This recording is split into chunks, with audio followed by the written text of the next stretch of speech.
5 African Proverbs on Resilience and Hope. 1. However long the night, the dawn will break. This proverb reminds us that no matter how difficult or dark a situation may seem, there is always hope for a better future. It encourages resilience and a positive outlook during challenging times. 2. Smooth seas do not make skillful sailors. This proverb teaches us that challenges and obstacles are opportunities for personal growth and development. Difficulties help us become more skilled and experienced. 3. However little food we have, we'll share it even if it's only one locust. This proverb emphasizes the importance of generosity and community support, even in the face of scarcity.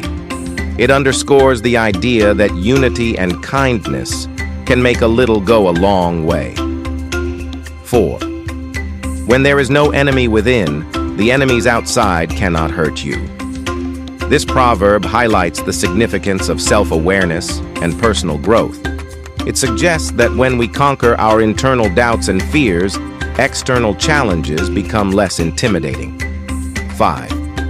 A tree is known by its fruit. This proverb stresses the idea that a person's character is judged by their actions and the results they produce. It encourages us to be mindful of our behavior and its impact on others.